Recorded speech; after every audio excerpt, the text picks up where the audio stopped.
Don't ask me what it costs, cause you cannot afford it. Dripping with the sauce, yeah, all my shit imported. Nigga, I'm a boss and you have no importance. Gotta switch it up, cause you know that I get bored quick. Get into a check, yeah, that's every day. I ain't worried about the next, I'm too busy getting paid. I need that grind right now and not a minute late.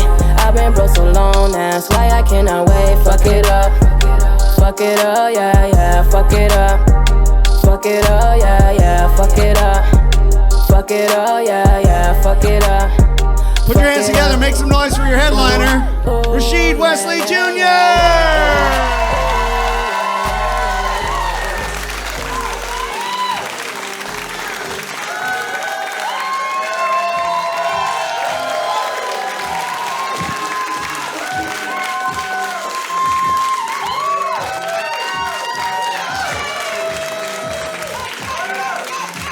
Shut the fuck up! No, play. Oh shit! How are y'all? Fuck yeah, man! I'm glad to be here. I'm glad that you're here with me. Make some noise for yourselves.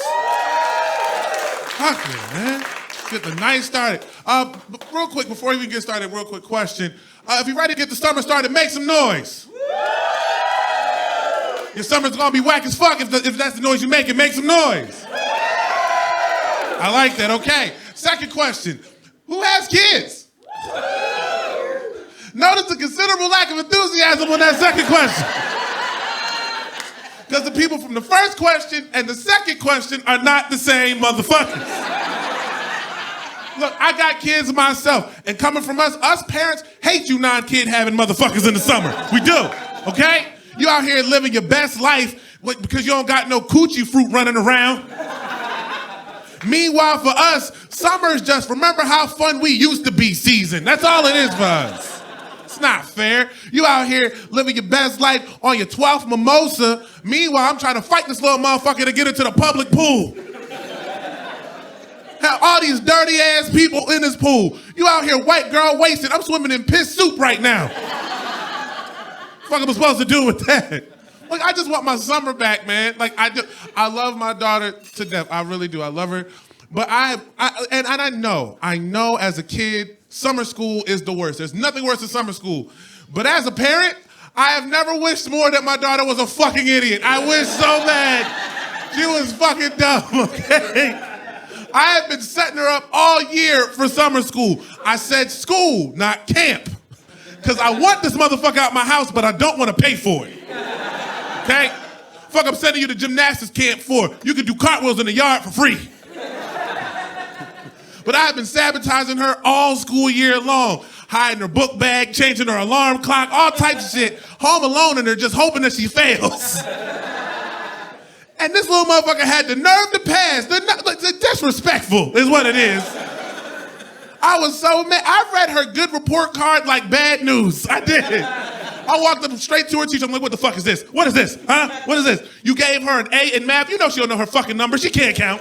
You know that shit.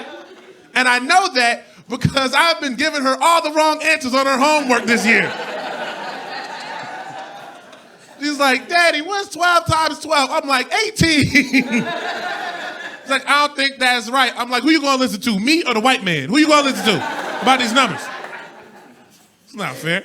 Oh, the birthday cake? I was wondering why you would ask that. It's my birthday. I turned 29. It's so weird how similar my late 20s are to my early 20s. The only difference is I used to do things for and now I do things to. Like I used to drink for fun and now I drink to forget, and that's the difference. I swear, if I ever fall into a Back to the Future scenario where my current self meets my younger self, that nigga's gonna be concerned about where his life goes. He really is. Like we're gonna meet at a bar. I'm like, what you drinking for, young blood? I don't know why I sound like an old nigga in prison. I don't. Like I'm in the Green Mile or some shit. I don't know why. But I'm like, what you drinking for, young blood? I'm like, it's my 23rd birthday. Turn up. What you drinking for? I'm like, them student loans you act like we don't got, nigga, grow up. Be responsible. Nah, man. Like, I was terrified of getting older. But I realized, like, recently that I wasn't afraid of getting older. I was afraid of what I thought getting older meant. But it's not just me. Every dude in here is afraid of it. Every guy in here is afraid of the day that women will stop being amazed at how hard our dicks get, and they're just happy that it's hard. You know what I mean? Like, there's that day. When they stop saying, wow, and they start saying, oh, good for you. Like, you're trying. Terrified of that day. It's coming, motherfuckers.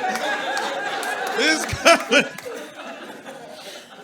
Nah, man, like it's, getting older is weird. Like, and honestly, like the older I get, the more shit I see in my timeline about aging. Like the other day I saw this article and it said, with enough diet and exercise, 70 is the new 40.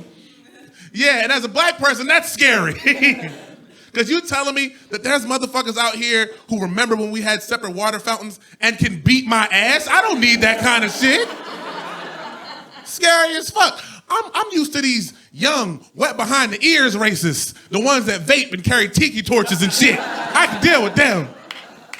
Ones that walk down the street singing angry white people songs. We're not gonna take it. I can deal with that shit. But the old ones, them motherfuckers are scary. They are civil rights movement veterans. They know exactly how to aim the water hoses, and I don't need that kind of shit in my life. I don't. Don't need to bond with my grandfather over that shit, showing me his civil rights movement photo album. It's like, look, this is Mr. Wallace. He beat my ass in 63. Like he beat my ass last week. I remember that nigga. Same rocking everything. That's crazy. Now I just walk past every nursing home ready for the bullshit. I'm ready to fight now. I don't give a fuck. Looking through every window. The fuck you looking at, Stanley? You want this shit? The fuck? How you fight these niggas, man? The coolest thing though that I love about my birthday is every year, my wife and I, we take a vacation, we take a flight, go somewhere different. But we broke, so we fly Spirit. Yeah, the Black Air Force One of airlines. I swear, if Spirit Airlines was a person, that nigga would be Draymond Green. Like he would. For white people, Joe Dirt. If it was a place, it would be North Philly. Like it would.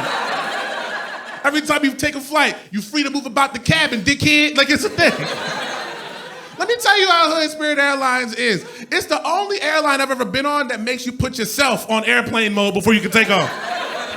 They don't even ask nice. Did they just get on the intercom? Cell phones, laptops, eyelids, them shit's gotta be off right now. I'm like, oh, fuck.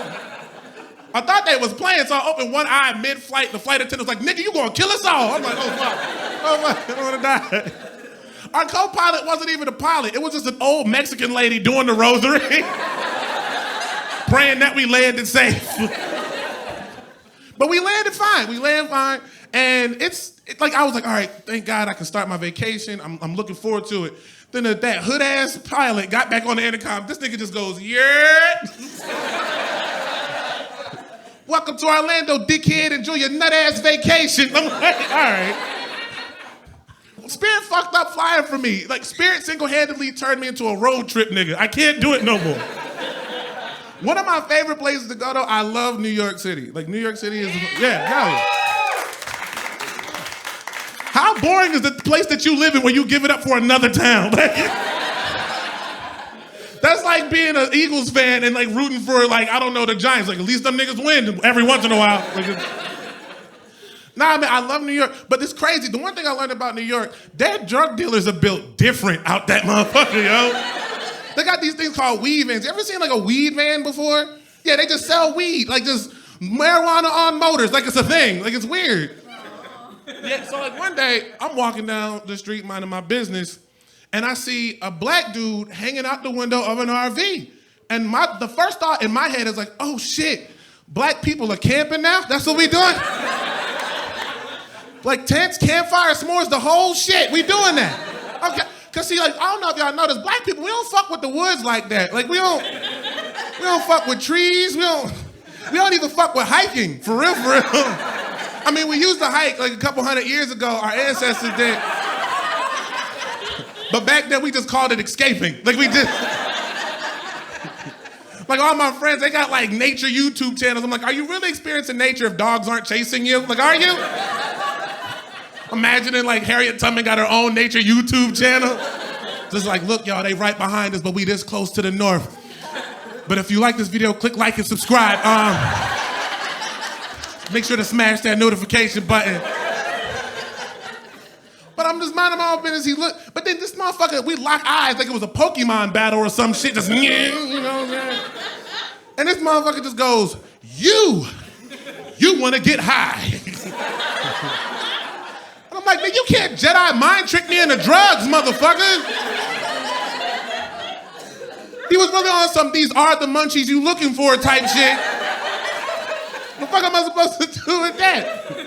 He was so aggressive. This is peer pressure plus. I couldn't.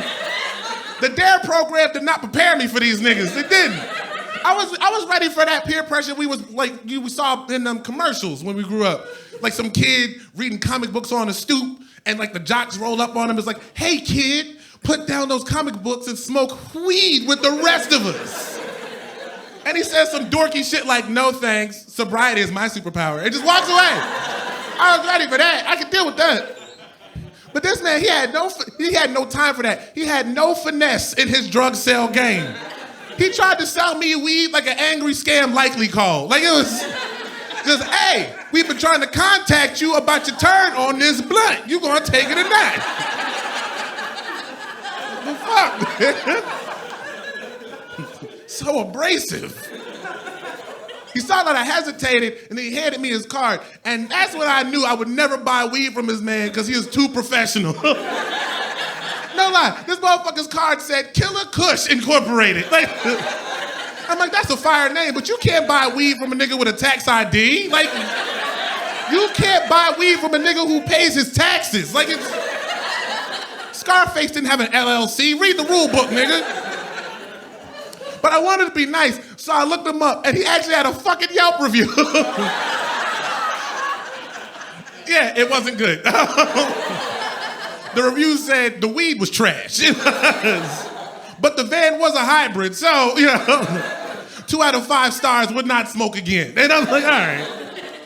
Oh, man, but like my favorite thing about traveling into places like New York with diverse cities is just how diverse it is. Like, I love the Puerto Rican community in New York City. It's so cool. You gotta start hanging out with Puerto Rican people more often if you don't. I love Puerto Rican people, just not the young ones. I only like the old ones. Not because the young ones are way too cool for me. They are way too smooth with their shit. Like the other week, I was playing basketball with my boy Mateo. This motherfucker crossed me the fuck up, broke my ankles, finger rolled the shit into the basket, and then bachata off the court like this. Like, what the fuck is this? Daddy Yankee started playing in the background. Like, what the fuck is going on? He just looked at me, I'm like, well, how did you do that? He's like, dame ma gasolina. I'm like, fuck, man. And the part that pissed me off the most, and I told him, like, nigga, this ain't even a sport you known for. I don't go to your soccer matches, score a goal, and crip walk off the field, nigga. This is bullshit. Can't be doing people like that. The thing I was so scared though because my wife watched it and I'm like, oh my God, this is so embarrassing. Hope she didn't see it because girls love that cool shit. I hope she don't treat me different. I go home, she's making beans and rice. I'm like, fuck, I'm a loser, bitch. I'm a loser. I'm gonna catch her at the Puerto Rican Day Parade just waving the flag, I'm done. Like, I don't know what to do. But I love being married, dog, but that shit hard than a motherfucker. Anybody who's married, make some noise. Shit hard as a motherfucker, ain't it? Shit hard as fuck. Over this past year, I had a lot of time to reflect on who I am in my relationship, and I realized I don't like that nigga very much. I don't. You know who I am in my marriage? I'm the one who starts fights over old shit. That's who I am. Yeah, no lie. Other day, my wife and I were just chilling in the living room. She's watching TV on the couch. I'm in my dad chair, mean mugging the fuck out of her. She don't even know why. Eventually, she catches on. She's like, what's wrong with you? What you upset about? I'm just sitting there like, so we're not gonna talk about Thanksgiving 2017? Like, we're just not gonna bring it up? I took you to my black ass mama house, my whole family there, and you put Velveeta in the mac and cheese? If you hate black people, that's all you had to say.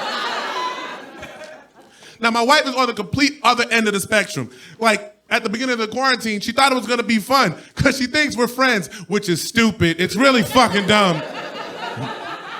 Few of y'all that laughed, I'm glad y'all did, because my wife did not. Holy fuck, when she heard that joke. She was like, why can't we be friends? I'm like, because we don't do friend shit. When I fart, you don't fart back or nothing. You don't do nothing fun. You just give me dirty looks or say stupid shit like, ew, or that's gross, or cut it out, we're in church. Fuck out of here, lady. I don't need that negativity from you. I need you to support my choices. We're a team, goddammit. Not only that, like, she doesn't even use friend language. She uses words I hate, like discuss. And I hate that fucking word because it's always about some shit I don't want to talk about. It's always dumb shit like, let's discuss who Pizza Hut is and why she's calling you at 3 o'clock in the morning. Listen, lady, I'm fat. It's a wellness call. I didn't check in today.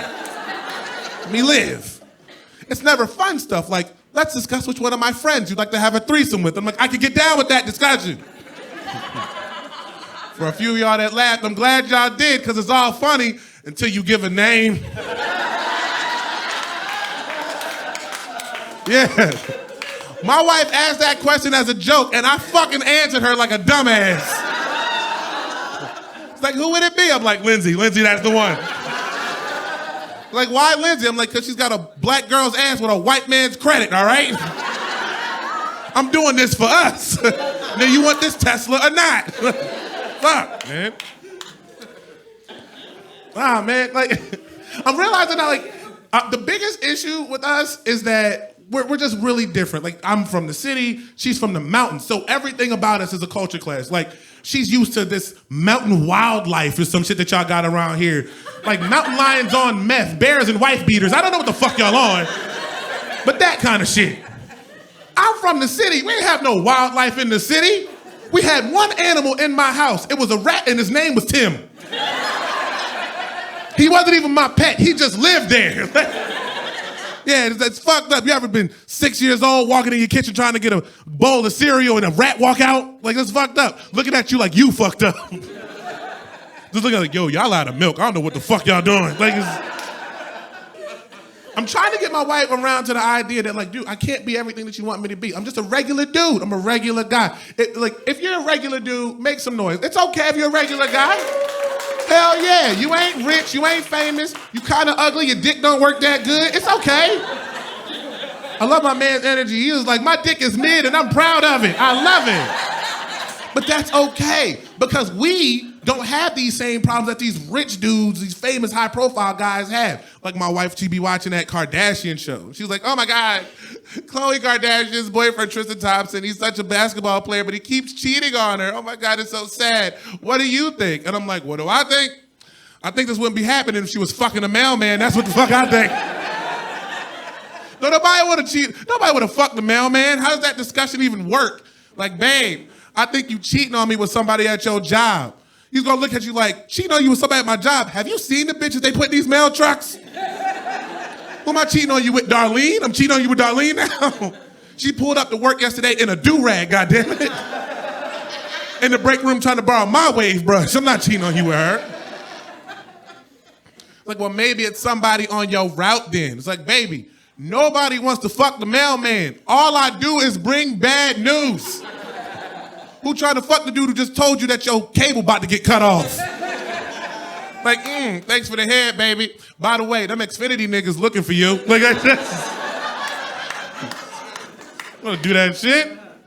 See, here's the problem, though. Here's the problem, and I'm realizing this now, and I'm trying to get her to realize this. Nobody can be everything you want in a relationship. You gotta make choices. Relationship choices, you gotta make them. Like, women, here's the choice that you have to make. You can have a dude with good dick, or you can have a dude who has all his bills paid. You can't have both. You can't. Like, he'll fuck you good, but his phone only work after 9 p.m. Like, you gotta pick which one. Don't laugh, because them broke niggas have the best dick. They do. You think it's all jokes, so you knocking on his mama door because you missed your dick appointment. Miss Shirley. Miss Shirley. Is Greg home?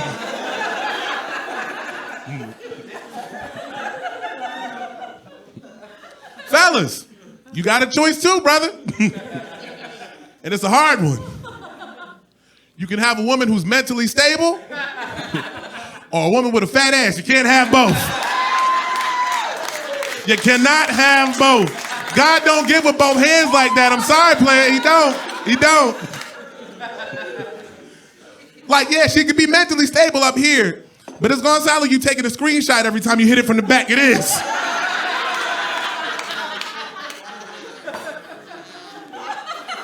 You hitting it hard. Your neighbors are like, who keeps dropping cookie sheets on hardwood floors? Who keeps doing it?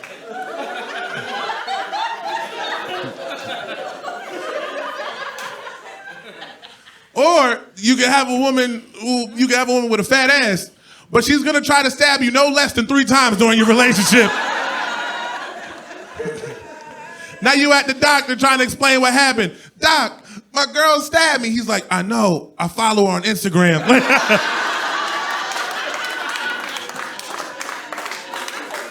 She's been posting about it for hours. You go on her page, it's just her in them TikTok leggings. Caption just reads, shouldn't have played with my emotions. Look at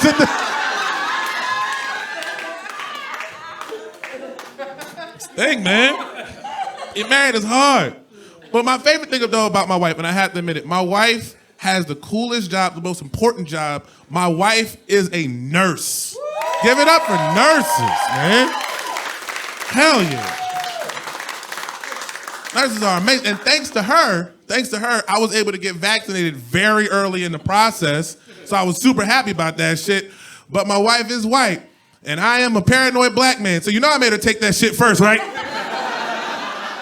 I didn't think they was gonna sacrifice one of their own. I just wanted to test it out. I'm watching, I don't know if that needle says Tuskegee on it. But you're gonna have to go through her first. Nah, but like when I saw it, everything was fine. I'm like, all right, cool. I'm ready to get it. But my family, they were scared for me. They're like, oh my God, you don't even know what's in it. Aren't you scared about what you're putting in your body? I'm like, hell the fuck I'm not. I eat scrapple and I don't know what the fuck is in that. Somebody told me once that that's all pig face meat. I'm like, well, that's a delicious face. That's all I know. Compliments to the chef. You think I give a fuck what I put in my body? In college, I used to drink 2 Four Locos a night, willingly. Nobody told me to do that. In fact, people told me to stop, and I'm like, I'm good, I can keep going. But my older cousin, he's like really paranoid and shit. Like so he's like, aha, but you get that vaccine in you, now you're gonna get the microchip. Now Bill Gates gonna track you. What now? I'm like, once again, don't give a fuck. All Bill Gates is gonna learn from my microchip is what poor people do with their day. That's all he's gonna learn. Looking at my screen like, so you gonna watch reruns of Martin all day? Like that's all you gonna do? Like fuck a job. Okay, I get it. Well, I tell you, man, when I got that vaccine, I was super fucking excited, bro. I was able to run the streets living reckless again. I couldn't wait. Out here giving fist bumps, high fives like a motherfucker, like not a care in the world. My daughter blew me a kiss, and I caught that shit. Like, what the fuck? Like, let me save this for later to prove that you love me. You know what I mean? My favorite moment of post-vaccine life, I was in the elevator, and this old lady standing next to me, and I touched the button with my bare hands like a goddamn superhero. Took my life in my own hands. Hell yeah. That lady looked at me, she was like, ooh, you nasty. I'm like, that's right, gang member, bitch, Moderna Mafia. We in these streets, you see it? I'm out here. It's so weird, the kind of pride that people take in whatever vaccine that they got. So I'll ask, if you got Moderna, make some noise. Okay, I fuck with y'all, gang, we in the streets, I see you. If you got Pfizer, make some noise. All right, shut the fuck up, nobody likes y'all. All right, smug motherfuckers. Y'all like Patriots fans when Tom Brady was still there. Nobody likes y'all. All right, I gotta ask. Who got Johnson & Johnson? Stay the fuck away from me. Stay away from me. That shit is a COVID factory. Your respiratory system just breathes that shit. You're keeping the pandemic in business. You're like the 3 people that still shop at Long John Silver's. You're doing it. You're keeping them alive. I never trusted the Johnson & Johnson vaccine, even when my man told me about it. He was like, yo, Johnson & Johnson having a vaccine coming out. I was like, the baby oil niggas? The no-tear shampoo motherfuckers gonna save the world? That's where we at right now? It's terrible. It's so disappointing. And I realized I didn't trust it because they came at it the completely wrong way. They came at it like your uncle who got a side hustle that he's trying to rope you into. Like just walk up on you, nephew. Now you know I got these lotions and these baby oils. I got a case of these vaccines in the trunk, brother. Okay? Try to get fuck with me, okay? We family. You know me since we was little. Why would you give your money to the other man when you could give it to the brother man? And I'm like, can't fuck with y'all niggas. Can't fuck with it. But like my family is really close to me. My family is super supportive. Especially this year, I had a big year. I actually came out as a proud bisexual person. Don't clap too loud, it's not that cool, okay? Because I know what I look like. I'm big, I'm black, and I'm half gay, all right? I'm the nigga that they warn you about when you go to prison, all right? I'm not a top or a bottom, I'm crime deterrent gay, and that's the kind that matters. I was walking down the street, I bumped into a motherfucker, he's like, I swear to God I was about to pay that parking ticket, just let me go. Like, man. But it's weird how supportive my family gets. Like they're supportive, but they don't know how to talk about it. Like my aunt, she asked me how being out is, but talks about it like I got a new job or something. She's like, hey baby, how that bisexual thing going? You get them benefits yet?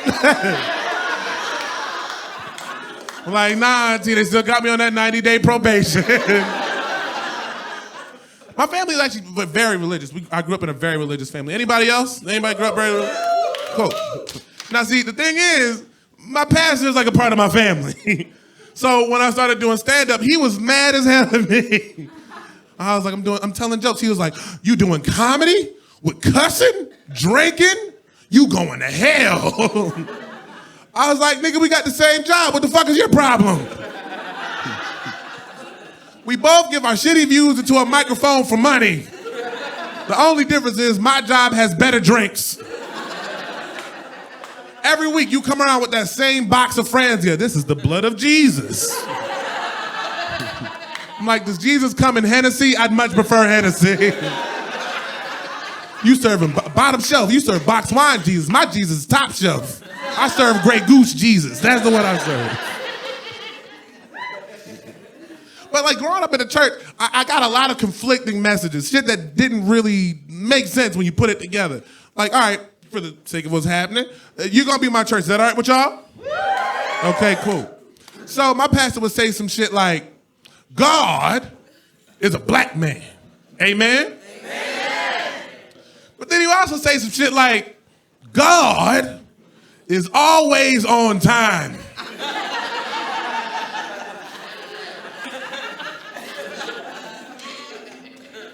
So God is a black man and on time? I don't buy that. I don't buy it. Now, if he said some shit like, God is a black man, and God is running 15 minutes late, but he's on his way here, I swear to God. He had to get a new Domino's partner, but he's on his way. But it's weird to be in the church right now, man. It's weird to be in the church. A lot of things happening in the country, so it's leaking into there. I was talking to my pastor, and he says, any woman who gets an abortion is a monster because that baby could have been a doctor. I'm like, first off, dog, she's not a monster. She made a mistake and fucked the DJ. That's all it is. Look, it happens, dog. Sometimes that mixes hit you just right. Don't stop believing and back that ass up. You got in your feelings. I get it. But a doctor? Okay, yeah, technically, sure, it could have been. But you're a pastor who's read the Bible. That baby also could have been the Antichrist, nigga. I just want you to think about that. And when he shows up, you out of a job, motherfucker. I read the book. When he shows, at the end, he shows up, game over, you out of a job. As long as abortion is legal, you got job security, nigga. Look, and I know we give it up to women who get abortions for medical reasons or because something terrible happened to them, and we should. But we should also give it up to women who got abortions just because they had shit to do.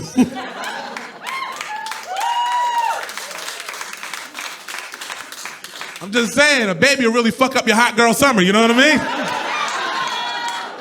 Like right now, there's a girl waiting on a pregnancy test, and Satan is rubbing his hands like a dad watching his son enter the NBA draft. Like he is. Like, this little nigga going first round, I can feel it, he is. And then she gets that positive, and she just goes, fuck this shit, me and my bitch is going to Miami, and just walks out. And he's like, fuck, not again. I knew I should have picked the bitch who don't got no friends, they don't go nowhere. Look, all I'm saying is this. When the Antichrist shows up, that's suffering on a global scale. And nobody wants that, right? Jesus wouldn't want that. So these women aren't monsters. If anything, they're God's little helpers. You think you love God, they really love God. Like, but I pray to him every day. Yeah, but would you kill for him? They kill for him. Would you do it? It's a scary time. It's a scary time to be a parent of a girl. Scary time, you know?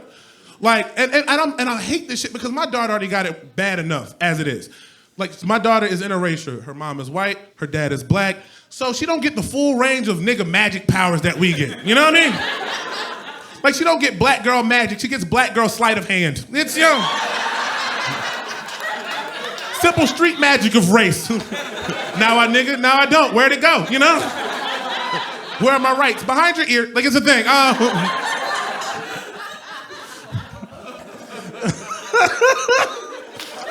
Oh my God, when she sees it, she's gonna be so mad one day. She's so fucking mad. Nah, fuck that shit, I don't care. Anyway. Nah, because she puts me through hell. She puts me through hell.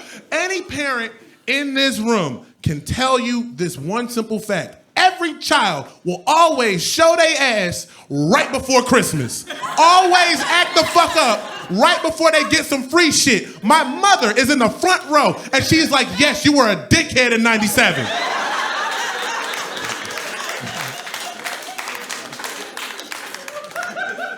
And it came back as karma. This past year, my daughter acting up right before Christmas. And I'm like, hey, you don't get your shit together, Santa gonna skip you this year. She looked me dead in the eyes and goes, I don't believe in Santa. I said, oh, okay. You believe in receipts, bitch? You believe in those? You believe in receipts? The fat man might be fake, but Best Buy's return policy is very real. That motherfucker exists for sure. Okay, nothing would make me happier than to take this shit back. I wanted some shit that would serve the whole family. You out here being selfish. You wanted that dumbass iPhone. I wanted an air fryer, goddammit.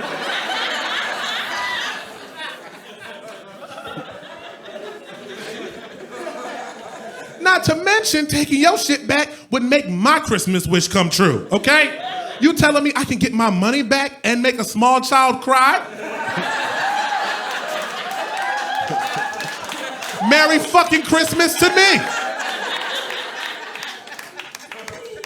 If that makes me sound like a Grinch, good, I am. Fuck Christmas. You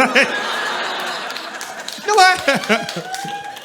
Every year some bullshit in my house for Christmas. You know what my mother-in-law got me for Christmas last year? A box of Newport cigarettes. That's a real fucking gift that she gave me. Not even in the box, 20 individual loose cigarettes. And one of those black Chinese food, thank you for shopping bags. And the worst part, though, is it makes it really fucked up when you realize who she is and what she's been through and what she gave me. This woman is a cancer survivor giving me cigarettes as a gift.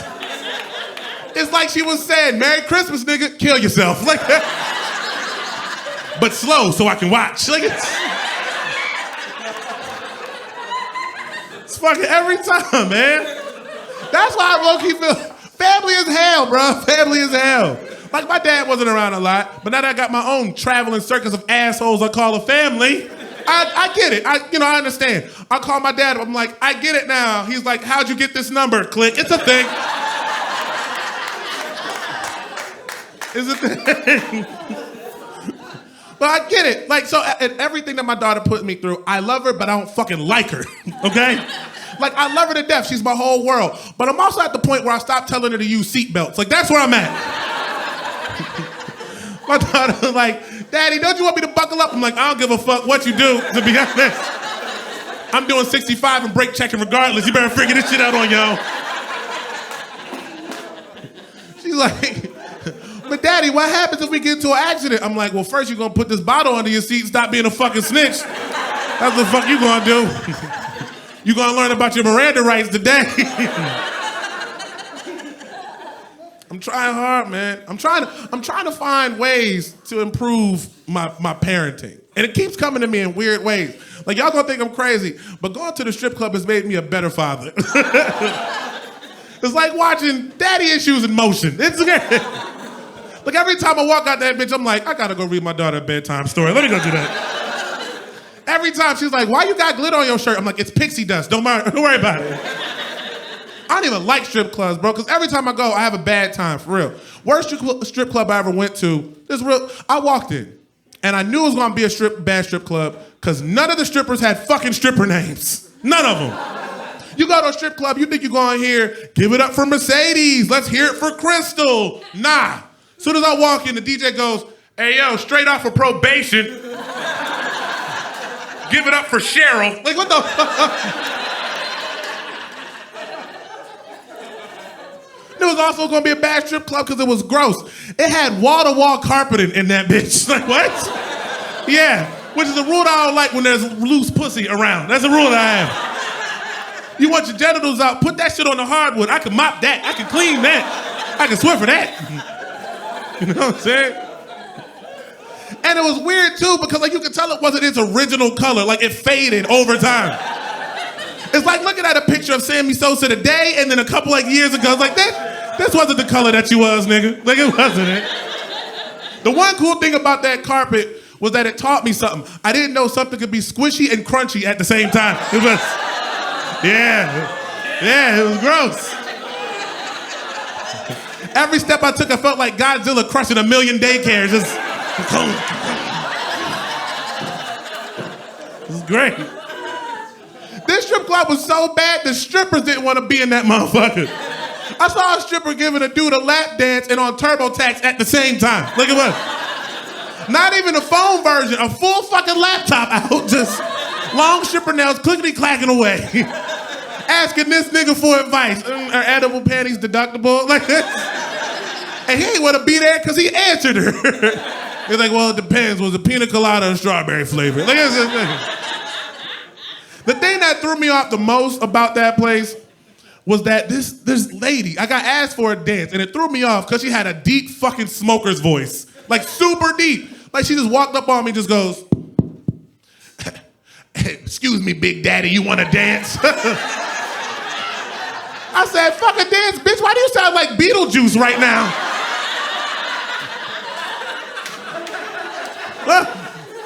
How the fuck did you even get over here? You snuck up on me. Did somebody say cancer 3 times and you popped the fuck up? Where the fuck did you come from?